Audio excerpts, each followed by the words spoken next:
আর কি। তো আজকে আমরা আলোচনা করব হচ্ছে ফিজিক্স 3 নন মেজর সাবজেক্টটা চ্যাপ্টার 17 নিয়ে, এবং চ্যাপ্টার 17 টপিকের নাম হচ্ছে তেজস্ক্রিয়তা। এবং এই চ্যাপ্টার থেকে একটা প্রশ্ন প্রতি বছরই কিন্তু আসে, এবং এই প্রশ্নটা 2021 সালের পরীক্ষার জন্য খুব ইম্পর্টেন্ট আর কি, এটা আসবে ইনশাল্লাহ। তো প্রশ্নটা হচ্ছে যে তেজস্ক্রিয়তা কি এবং তেজস্ক্রিয়তার ক্ষয় সূত্রটি প্রতিপাদন করো। অথবা প্রশ্নটা এভাবেও আসতে পারে যে তেজস্ক্রিয়তার সূচকীয় সূত্রটি বিবৃতি ও প্রতিপাদন করো। ঠিক আছে, এভাবেও আসতে পারে। তো আমরা প্রথমে জানবো যে তেজস্ক্রিয়তা কি আসলে। তো তেজস্ক্রিয়তা হচ্ছে যে তেজস্ক্রিয় পদার্থ হতে স্বতঃস্ফূর্তভাবে অবিরাম এক রহস্যময় কণা এবং রশ্মি নির্গত হওয়াকে বলা হচ্ছে তেজস্ক্রিয়তা। তাহলে তেজস্ক্রিয় পদার্থ হতে স্বতঃস্ফূর্ত বা আপনা আপনি ভাবে অবিরাম যে এক রহস্যময় কণা, অর্থাৎ একটা কণা কি হবে এবং আর একটা রশ্মি নির্গত যে হয়, এই হওয়াটাই হচ্ছে আমাদের তেজস্ক্রিয়তা। আচ্ছা, তো এখন আমরা আলোচনা করব যে তেজস্ক্রিয়তার ক্ষয়সূচক সূত্র, বিবৃতি ও প্রতিপাদন। তো প্রথমে আমরা বিবৃতি করব। তো এখানে বলা হচ্ছে তেজস্ক্রিয় পরমাণুর ভাঙনের হার, অর্থাৎ তেজস্ক্রিয় পরমাণু যে ভাঙবে আর কি, সেই ভাঙ্গনের হার ওই সময়ে উপস্থিত অক্ষত পরমাণুর সংখ্যার সমানুপাতিক। অর্থাৎ কোন একটা তেজস্ক্রিয় পরমাণু যে ভাঙবে সেই ভাঙ্গনের হার, ঠিক আছে, আমি ধরে নিলাম যে ভাঙ্গনের হারটা হচ্ছে ডিএন ভাগ ডিডি। হার বলতে কি আমাদের ভাগ হয়, সময় দিয়ে ভাগ হয়, তাহলে আমি ধরে নিলাম ডিএন হচ্ছে একটা ভাঙ্গন, এর হার বলতে কি হবে, সময় দিয়ে ভাগ হবে। আর যেহেতু ভাঙতিছে কাজে এটা হবে আমাদের মাইনাস। এটা কার সমানুপাতিক হবে, আমি ধরে নিলাম যে অক্ষত পরমাণুর সংখ্যা হচ্ছে এন, তাহলে এই যে এন এর সমানুপাতিক হবে। তাহলে তেজস্ক্রিয় পরমাণুর ভাঙ্গনের হার ধরে নিলাম যে ডিএন ভাগ ডিডি, এটা হচ্ছে ভাঙ্গনের হার, আর ভাঙ্গন যেহেতু এর জন্য মাইনাস হবে আর কি। এটা হবে ওই সময়ের উপস্থিতি, মানে ওই সময়ে যে উপস্থিত অক্ষত পরমাণু থাকবে তার সমানুপাতিক।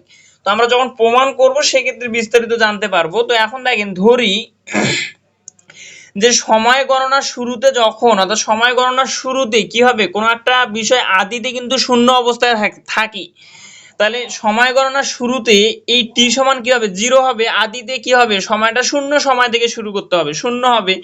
তখন কোন তেজস্ক্রিয় পদার্থের অক্ষত পরমাণুর সংখ্যা ছিল এন নট, অর্থাৎ আদিতে যখন সময় ছিল, সময়ের মানটা ছিল 0, সেই সময় আমাদের অক্ষত পরমাণুর সংখ্যা হবে আমাদের এন নট। এবং যখন টি সময় নিব সেক্ষেত্রে আমাদের কি অক্ষত পরমাণুর সংখ্যা হবে এন। তো আমি পরের পেজে যাচ্ছি, গেলেই বুঝতে পারবেন যে যখন টি সময়ে অবশিষ্ট অক্ষত পরমাণুর সংখ্যা হবে এন পরিমাণ। তো এখন বলা হচ্ছে যে যদি ক্ষুদ্রাতি ক্ষুদ্র ডিডি সময়ে, অর্থাৎ সময়টা আগে টি নিছিলাম, এখন যদি সময়টা ক্ষুদ্রাতি ক্ষুদ্র বলতে কি তার সঙ্গে ডি গুণ করে দিতে হয়, তাহলে ডিডি হয়। তাহলে ডিডি সময়ে কি হবে, এখানে যেমন টি সময়ে অবশিষ্ট অক্ষত পরমাণুর সংখ্যা ছিল এন, তাহলে আমাদের ক্ষুদ্রাতি ক্ষুদ্র ডিডি সময়ে অক্ষত পরমাণুর সংখ্যা হবে ডিএন। তাহলে এটাই বলা হচ্ছে যদি ক্ষুদ্রাতি ক্ষুদ্র ডিডি সময়ে ডিএন সংখ্যক পরমাণু ভেঙে যায়, তাহলে পরমাণুর ভাঙ্গনের হার কি হবে, এই যে ডিএন সংখ্যক পরমাণু তার হার বলতে সময় দিয়ে ভাগ, তাহলে ডিডি দিয়ে ভাগ, আর যেহেতু ভাঙতিছে এর জন্য আমাদের কি হবে, সামনে একটা মাইনাস দিতে হবে। এটাই হবে আমাদের কি, যে যদি ক্ষুদ্রাতি ক্ষুদ্র সময়টা ডিডি হয় এবং এই ডিএন সংখ্যক যদি পরমাণু ভেঙে যায়, তাহলে আমাদের পরমাণু ভাঙ্গনের হারটা হবে মাইনাস ডিএন ভাগ ডিটি। সুতরাং সূত্র অনুযায়ী পাই, আমরা সূত্র অনুযায়ী এই বিষয়টা পাই। তো সূত্রটা কি ছিল, বিবৃতিতে আমরা দেখলাম, এখানে আমি এই যে লাল ঘরের ভিতর লিখে রাখছি যে তেজস্ক্রিয় পরমাণুর ভাঙ্গনের হার। তাহলে তেজস্ক্রিয় পরমাণুর ভাঙ্গনের হার কোনটা, মাইনাস ডিএন ভাগ ডিডি, এটা হচ্ছে আমাদের তেজস্ক্রিয় পরমাণুর ভাঙ্গনের হার। তাহলে এই যে আমি লিখলাম মাইনাস ডিএন ভাগ ডিডি। এটা কি হবে, ওই সময়ে উপস্থিত অক্ষত পরমাণুর সংখ্যার সমানুপাতিক। তাহলে আমাদের অক্ষত পরমাণুর সংখ্যা কত, আমরা কিন্তু ধরে নিয়েছিলাম যে অক্ষত পরমাণুর সংখ্যা হচ্ছে এন, তাহলে এই জন্য কার সমানুপাতিক হবে, এন এর সমানুপাতিক হবে। দেখেন তো এই পর্যন্ত বুঝছেন কিনা, দেখেন এই মানে বাংলা কথাগুলো এই পর্যন্ত। এখন গাণিতিক সমস্যাগুলি আছে, এগুলো সহজ আছে।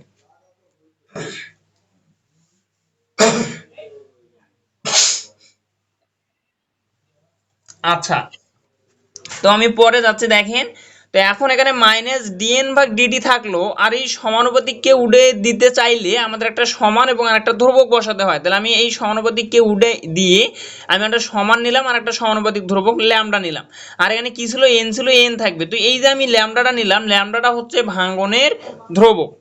এখন দেখেন তাহলে আমরা কি পাচ্ছি, ডিএন ভাগ ডিটি আমি যদি উভয় দিকে -1 দ্বারা গুণ করে দেই, -1 দ্বারা গুণ করে দিলে কি হয়, -1 দ্বারা গুণ, সেক্ষেত্রে কি হবে, মাইনাসটা প্লাস হবে। তাহলে যে প্লাস ডিএন ভাগ ডিটি সমান এদিক কি হবে, মাইনাস হবে, মাইনাস ল্যামডা এন। এখন আমি কি করলাম, এন গুলোকে একদিকে আর টিটাকে অন্যদিকে নিয়ে যাব, মানে আমরা যেহেতু ইন্টিগ্রেশন করা লাগবে আর কি, এজন্য আমরা এন গুলোকে একদিকে নিয়ে আসবো। তাহলে এখানে ডিএন আর এই যে এখানে এনটা গুণ অবস্থায় আছে, এদিকে আসে হবে ভাগ, মানে বাম দিকে এসে হবে ভাগ, সমানের এদিক কি, এখানে ডিডি ভাগ অবস্থায় আছে, সমানের ডান দিকে গেলে হবে গুণ। তাহলে এই যে মাইনাস ল্যামডা ইনটু ডিটি। এই পর্যন্ত বুঝছেন কিনা দেখেন তো, পরের পেজে যাই।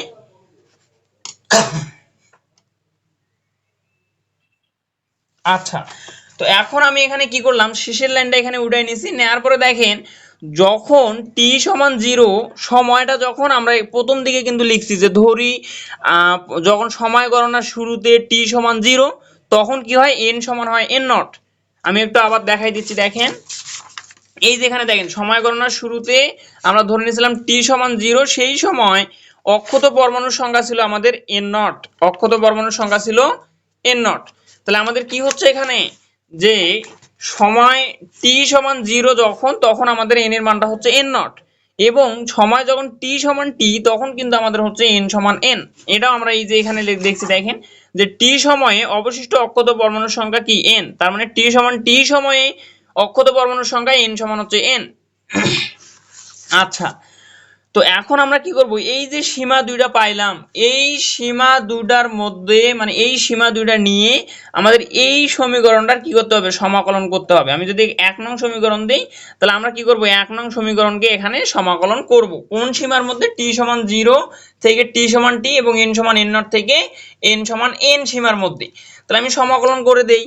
তাহলে এখানে ছিল ডিএন ভাগ এন, তাহলে যে ডিএন ভাগ এন আমি এখানে ইন্টিগ্রেশন দিলাম, মানে সমাকলন বা ইন্টিগ্রেশন, এর আদিতে কত, এন নট থেকে এন, তাহলে এর লল লিমিট হবে এন নট, আবার লিমিট হবে এন, সমানের দিক কি হবে, মাইনাসটাকে বাইরে লিখলাম, ইন্টিগ্রেশন দিলাম, এখানে ছিল ল্যামডা ডিটি, তাহলে ল্যামডা ডিটি থাকলো, এখানে যেহেতু টির সাপেক্ষে তাহলে এখানে টির আপার লিমিট লল লিমিট বসাতে হবে। আর সময়টা কি দেখেন, আদিতে ছিল 0 এবং শেষে হয়েছে টি, তার মানে লল লিমিট 0, আপার লিমিট টি। আচ্ছা, এখন আমরা ইন্টিগ্রেশন করে দিব। তাহলে আমরা সূত্র কি জানি, যে ইন্টিগ্রেশন 1/x dx সমান লাগা যায় ln x। তাহলে আমাদের কি হবে, এখানে এটাকে আমি একটু সাজাই লিখছি আর কি, এই সূত্র অ্যাপ্লাই করব এর জন্য। তাহলে n নট থেকে n 1/n dn সমানের দিক কি মাইনাস ল্যামডা 0 থেকে t dt, যেরকম ছিল সেরকমই। এখন দেখেন আমাদের এই যে 1/x dx, তাহলে এখানে 1/n dn আছে, তাহলে x এর জায়গায় কি আছে, ax আছে। তো যখন আমাদের এখানে x ছিল, তখন এখানে ln x হয়েছে, যেহেতু এখানে n আছে তাহলে হবে ln n, আর এখানে লল limit n not, upper limit n, সমানের দিক মাইনাস ল্যামডা, এখানে কি t থাকলো। আমরা জানি এই যে ইন্টিগ্রেশন dx সমান কি x হয়, তাহলে এখানে x এর জায়গায় কি আছে, t আছে, তাহলে t হবে, আর লল লিমিট 0, আপার লিমিট t। এখন দেখেন আমরা কি করব, একবার আপার লিমিট বসাবো আর একবার লোয়ার লিমিট বসাবো। তাহলে এখানে লন এই আপার লিমিট কত n, তাহলে n এর জায়গায় n এ বসবে, তারপর সূত্রের মাইনাস লন এই n এর জায়গায় কি বসবে, লোয়ার লিমিট n নট, সমান দিক মাইনাস ল্যামডা, t এর জায়গায় একবার t এ বসবে আপার লিমিট, মাইনাস হচ্ছে লোয়ার লিমিট কত, 0।